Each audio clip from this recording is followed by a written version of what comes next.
आज बनैबा ए कदली रे गोटे नुआ रेसिपी कदली आलू रे गोटे बढ़िया रेसिपी बनैबा जहाँको आपन खाइक भी बहुत भल लगे आपन बहुत भल लगे देखा ए रेसिपी केमती बनाऊँ। प्रथम कौन करवा ए कदली एपर दुईटी साइड पनिक हो कि छुरी काटि नवा मु पनिक रे काटि नौची ताको भल भाव चुप्पा काढ़ी नेबे यही भाव काटिदेवे काटिदे टिके डीपली चुप्पा काढ़े कारण कला पड़ कदली तो ये भाव में चुप्पा छड़े नेली सब जाक कदली की ये भाव में चुप्पा छड़े ने कदली गुड़ा को ये काटि नहीं कौन करिया किसी पानी रे हलदी मिसैकी हलदी पानी पकड़वा ता द्वारा कौन हम ना हलदी गुड़ा कला पड़ ना देखो ये भाव में हलदी पानी पकईदेवा जमा कला पड़ना कदली गुड़ा को एमती टे कर्व लाइन कर काटे यही भाव में काटे कदली की जद्वारा तरकारीटा भल आसो बढ़िया देखा तरकारीटा पतला कर बेसी पतला करें ये भाव में काटे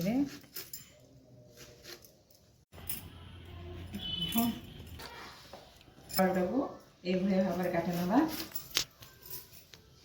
जमी माछ तरकारी आम पकती आलू से भाव में चुप्पा जमा छड़ानी ये भाव में आम काटे ना आलू को ये भाव में काटे ना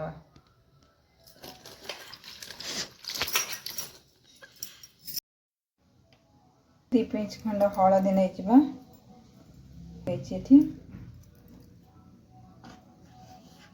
कदली स्वाद अनुसार लुण किसी पकई भल भाव में गोल ना जमी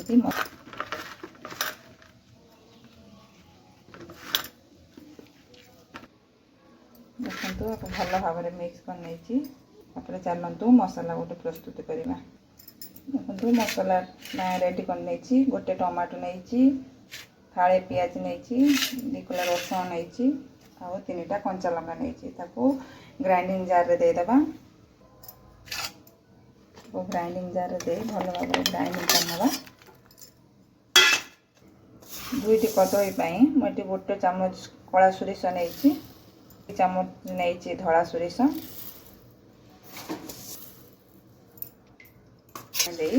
ग्राइंडिंग कर एपटे पैन बसई आपड़ सोरिष तेल दे पारे सनफ्लावर दे पारे मुझे सनफ्लावर नहीं भाजापी किसी समय छाड़ीदे तेल गरम हाँपाई एवं तेल गरम हो सब जाक कदली की दबा नहीं अल्प अल्प कदली की दबा कारण ये जेहेतु भेज तरकारी भेज थी माछ तरकारी रांधला भाई भाजा कारण भांगी जापे धीरे धीरे करके हल्का हल्का अल्प अल्प देकी भाजी नवा हल्का घोड़े नवा जद्वारा टे कदलीटा भी सीझीज नाली हवा पर्यंत आम भाजीदे देखो कदली गुड़ा हल्का नाली पड़गला सब जाक कदली केमती धीरे धीरे उल्टेदेवा कदली भांगी गले आमर माने भेज माछ तरकारीटा भी भल हेनी मन रखिए सब लो टू मीडियम रखिकी गैस को भाजबे ना पोड़ी जापे कदली गुड़ा काढ़ नवा प्राय 50% कुक हो प्लेट को काढ़ नवा कदली गुड़ा को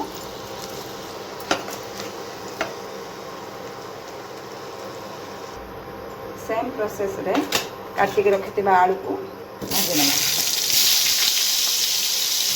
लो फ्लेम रे आलू को भाजी नवा कारण हाई फ्लेम देले पोड़ी लो फ्लेम रे भाजिले आलूटा हूँ नाली पड़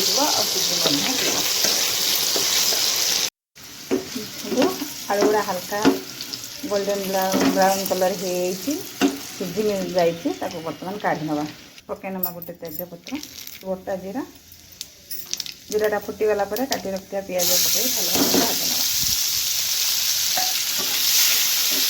पियाज हल्का ब्राउन कलर हवा पर्यटन भाजवा पियाज कलर चेंज हो गला देदेबा बाटी रखिया मसला को देदेबा बाटी रखिया मसला ମସଲାକୁ ଆମେ ଯେତେ କଷିବା ସେତେ ତରକାରୀ ବହୁତ ଭଲ ହେବ। ଆଉ ସେ ଦେବା ହଳଦୀ ଗୁଣ୍ଡ, ଜିରା ଗୁଣ୍ଡ, ଧନିଆ ଗୁଣ୍ଡ, କରି ପାଉଡ଼ର ପକାଇଦେବା। ଆମେ ଏଥିରେ ଲଙ୍କା ଗୁଣ୍ଡ ଦେଉନି, କାରଣ ଛୋଟ ଛୁଆ ଅଛନ୍ତି ଖାଇବା ପାଇଁ ଲଙ୍କା ଗୁଣ୍ଡ ଦେଉନି। ଆପଣଙ୍କର ଯଦି ଆଉ ଅଧିକ ରାଗ ଦରକାର ତାହେଲେ ଆପଣ ଲଙ୍କା ଗୁଣ୍ଡ ଦେଇପାରିବେ।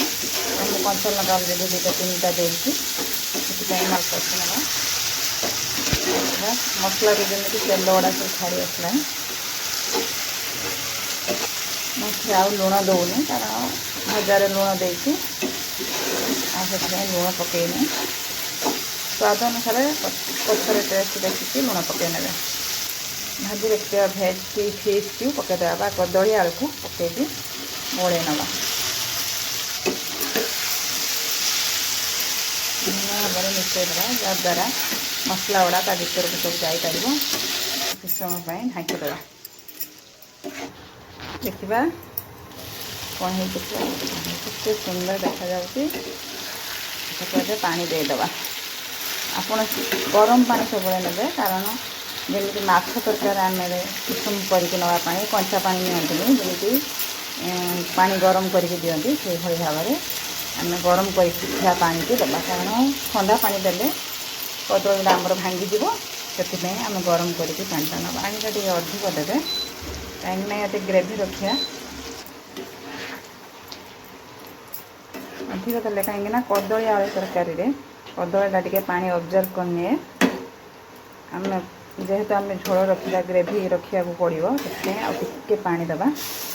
ଗୋଟେ ଆମ୍ବୁଲ ପକାଇଲେ ତା'ର ମାନେ ଗ୍ରେଭିଟା ବହୁତ ବଢ଼ିଆ ଲାଗିବ।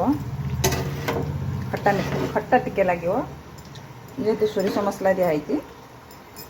ଆମ୍ବୁଲଟା ପକାଇଲେ ଆମକୁ ବହୁତ ବଢ଼ିଆ ଲାଗିବ। ଟିକେ ନେବା ହାଲକା ଗରମ ମସଲା, ଗରମ ମସଲା ଏବେ ବାହାର କରିନେବା।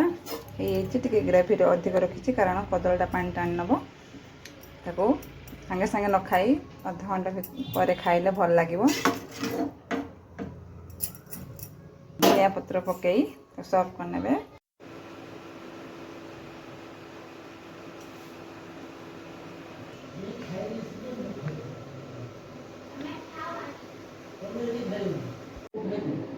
ହେଇଗଲା ଆମର କଦଳୀ ଆଳୁରେ ତରକାରୀ।